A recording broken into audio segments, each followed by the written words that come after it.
Hello बच्चों, जैसा कि आप सभी को पता है कि जो एक साल होता है उसमें 365 दिन होते हैं और लेकिन जो एक अधिवर्ष होता है इसे लीप ईयर बोलते हैं, उसमें 366 दिन होते हैं। तो एक सामान्य वर्ष में 365 दिन और एक अधिवर्ष यानी एक लीप ईयर में 366 दिन। क्या कभी ये आपने सोचा है, कभी अंदाजा लगाया है कि ये एक दिन बढ़ कैसे जाता है? कभी सोचा? हाँ, ये आपको जरूर पता है कि जब लीप ईयर होता है तो उसमें फरवरी 29 दिन की होती है।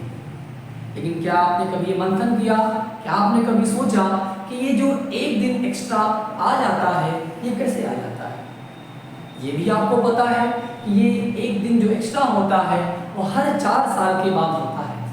अच्छी तरह से आपको पता होना चाहिए कि ये यदि पता है कि 366 दिन तब होते हैं जब फरवरी 29 की होती है। ये बात मोस्टली 99 लोगों को पता है, यानी 99% लोगों को ये बात पता है कि जो लीप ईयर होता है उसमें 366 दिन होते हैं। लेकिन क्या कभी आपने सोचा कि ये एक दिन बढ़ कैसे जाता है?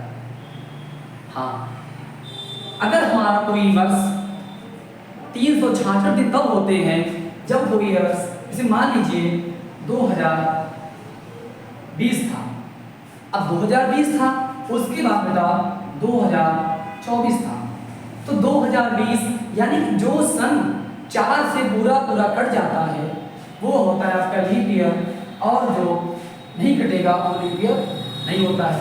अब यहाँ पर 2020 लिखा हुआ है, तो 2020 को अगर आप 4 से काटेंगे तो पूरा कट जाएगा। उसी तरीके से 24 भी कट जाएगा।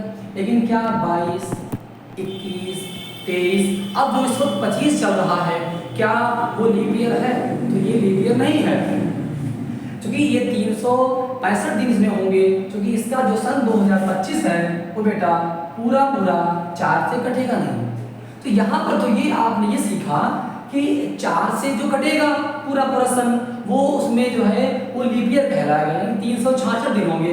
लेकिन हम ये आपको बताना यहाँ चाह रहे हैं कि हर 4 साल के बाद 366 दिन हो कैसे जाते हैं? आखिर ये 4 साल के बाद एक दिन कहाँ से आ जाता है? कभी नहीं सोचा होगा आपने, लेकिन ये अगर कभी आपने सोचा है तो आज आपको हम ये बताएंगे कि ये एक दिन कहाँ से आ जाता है और कैसे आ जाता है। तो ओके, सीखते हैं कि कैसे आया। तो सबसे मस्ट बात ये है यहाँ पर कि बेटा जो एक साल होता है, यानी कि 1 ईयर होता है,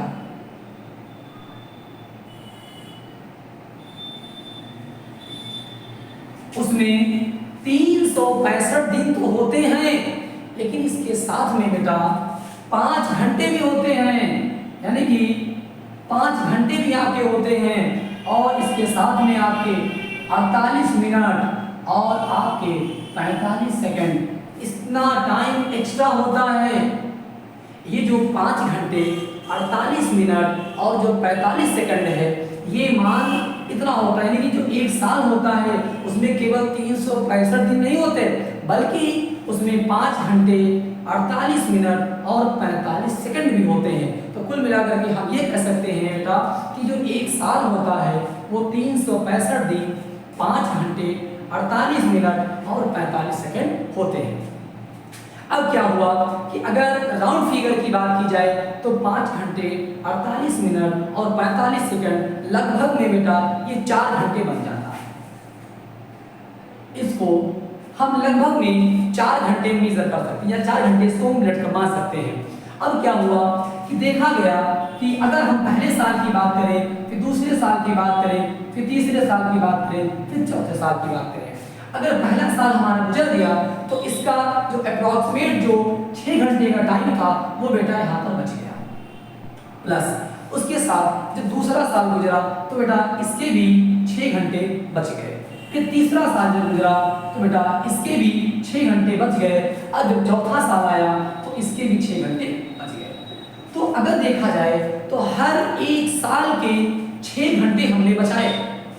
अब क्या हुआ, जब कैलेंडर ये बना तो जब वैज्ञानिक लोग जब इनको उन्होंने देखा कि हर 4 साल के बाद 366 दिन होंगे, तो उन्होंने जब इसकी खोज की, जब पता लगाया तो कहा ऐसा करते हैं कि कि 365 दिन के अलावा जो इतना टाइम एक्स्ट्रा होता है इसको हम कहीं ऐड ना करेंगे, इस टाइम को हम सुरक्षित बचा के रखें, फिर आगे देखा जाएगा। फिर जब क्या किया कि उन्होंने राउंड फिगर में पूरे 365 दिन तो एक साल को दे दिए, फिर हर साल का 6 घंटा बचा लिया उन्होंने, जो लगभग में 6 घंटा होता है। तो क्या हुआ कि हर 6 घंटे बचाए 4 सालों में 6, 6 12, 6 18, 6 24, तो कुल मिलाकर के बेटा उन्होंने यहाँ से 24 घंटे बचा लिए। अब क्या कहा गया कि जब 24 घंटे बन गए तो अब तुमको पता है एक दिन रात मिलाकर के टोटल 24 घंटे होते हैं, तो कहा ठीक है अब हमारे पास एक दिन तैयार हो गया। तो जब एक दिन तैयार हो गया तो अब हमारे पास पहले 365 दिन थे, लेकिन जैसे ही 4 साल गुजर गए तो बेटा दिन हमारे पास एक बढ़ गया ना, ये 4, 6, 6, 6, 6, इनको जब हमने ऐड कर दिया तो टोटल बेटा हो गए 24 घंटे। अब जब 24 घंटे मिले तो ये पूरा एक दिन बन गया, यानी एक दिन रात मिलकर के पूरा बेटा एक दिन बन गया। अब हमारे पास 365 दिन तो पहले से थे, जब एक हमने उसमें ऐड कर दिया तो बेटा यहाँ पर एक बन गया लीप ईयर, इसमें बेटा 366 दिन बने। ओके, तो इस तरह से आपने सीखा कि 366 दिन हर 4 साल के बाद क्यों होते। अब दूसरी बात सुन लीजिए कि इसी महीने में फरवरी बेटा 29 दिन की होती है, बाकी इसमें बेटा फरवरी 28 दिन की होती है, लेकिन इसमें बेटा फरवरी आपकी 29 दिन की होती है। इसके पीछे का रीजन क्या रहा वो समझ लीजिए। जब कई लोग बैठे थे, कई वैज्ञानिकों जो आपस में इसका मंथन कर रहे थे, तो उन्होंने एक बात आपस में डिस्कस की कि भाई फरवरी 28 दिन की होती है और क्या कहा कि बाकी दिन जैसे होते हैं जनवरी, फरवरी या जनवरी है, मार्च है, और भी कई दिन होते हैं जो 30 और 31 के मोस्टली होते हैं, लेकिन उन्होंने कहा कि देखिए बाकी दिन तो 30 और 31 के ऑलरेडी पहले से हैं, केवल एक दिन बचा, एक महीना बचा जो फरवरी है, यानी कि बाकी महीने क्या होते थे 30 होते थे या तो 31 होते हैं, लेकिन फरवरी क्या थी, फरवरी 28 की थी।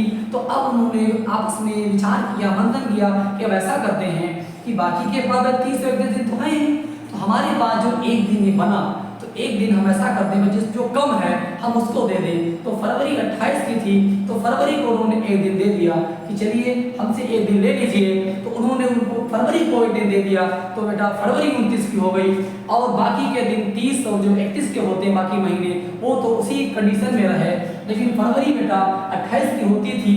कब? जब हमारे पास 365 दिन और लगभग 6 घंटे होते थे, उस कंडीशन में फरवरी 28 दिन की होती थी। लेकिन जैसे ही इन 4 सालों के बाद हमारे पास कुल मिलाकर के 24 घंटे से बचा, उसको एक दिन में कन्वर्ट कर दिया गया, यानी कि एक दिन रात मिलाकर के एक दिन हो गया आपका। तो 365 में जैसे ही एक ऐड किया गया तो बेटा 366 दिन बन गए। तो ये आपका डाउट क्लियर हो गया कि 366 दिन कैसे होते हैं। अगर आप लोगों को ये बात नहीं पता थी तो आज आप लोगों ने ये बात सीखी। Okay, thank you.